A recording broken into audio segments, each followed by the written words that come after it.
मुख्य स्नान के दिन कोई भी प्रोटोकॉल नहीं होगा।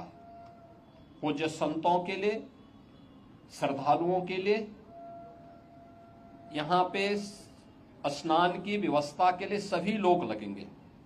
सभी स्नान पर संतों के स्वागत के लिए, श्रद्धालुओं के अभिनंदन के लिए सरकार के स्तर पर, मेला प्राधिकरण के स्तर पर पुष्प वर्षा की व्यवस्था भी रहेगी और उसके लिए हम लोग पूरी तैयारी कर रहे हैं, क्योंकि ये दुर्लभ संजोग है।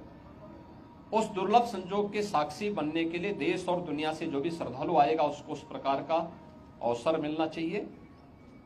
प्रकृति और परमात्मा की कृपा से, भगवान प्रयागराज की कृपा से, द्वादश माधव की कृपा और मां गंगा और मां यमुना की कृपा से ये पूरे कार्यक्रम सकुशल संपन्न हो। आज इस दृश्य से मैंने यहाँ बैठक की है, पूजा भी की है और आप सबके सहयोग से इस पूरे आयोजन को पूरी भव्यता के साथ यहाँ पे आयोजित करने का गौरव यहाँ पे डबल इंजन की सरकार को प्राप्त होगा, प्रयागराज मेला प्राधिकरण को प्राप्त होगा और प्रयागराज वासियों को प्राप्त होगा।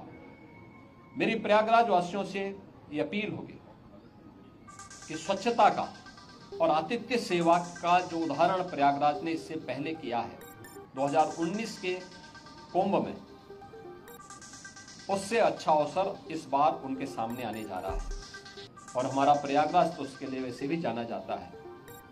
तो आतिथ्य सेवा के साथ साथ स्वच्छता का एक उत्कृष्ट उदाहरण प्रयागराज प्रस्तुत करेगा। इस विश्वास के साथ मैं वर्ष 2025 की अपनी मंगलमय शुभकामनाएं पूरे प्रदेशवासियों को देता हूं। देश और दुनिया प्रयागराज कुंभ में आने के लिए उत्सुक है।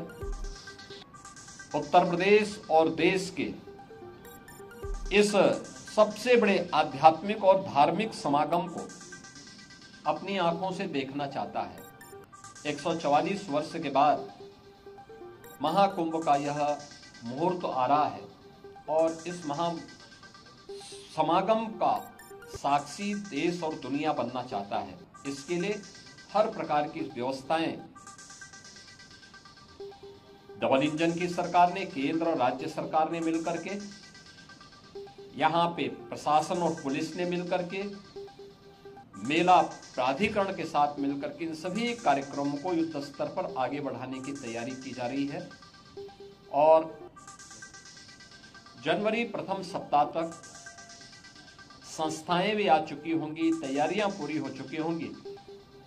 13 जनवरी को पौष पूर्णिमा की पहला स्नान यहां पे संपन्न होगा। मकर संक्रांति 14 जनवरी को दूसरा स्नान यहाँ पे होगा, जो अमृत स्नान भी होगा, जिन्हें साई स्नान कहते हैं। 29 जनवरी मौनी अमावस्या, ये मुख्य स्नान में से एक है जिसमें सबसे ज्यादा भीड़, हमारा अनुमान है कि 6 से लेकर 8 करोड़ श्रद्धालु यहाँ पर उस दिन आएंगे और उस स्नान में, यहाँ पे अमृत स्नान में सहभागी करेंगे।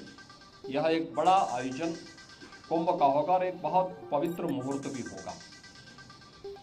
3 फरवरी बसंत पंचमी है, फिर 12 फरवरी और 26 फरवरी ये 2 अतिरिक्त स्नान फिर यहाँ पे होंगे। कुल 6 स्नान होने हैं।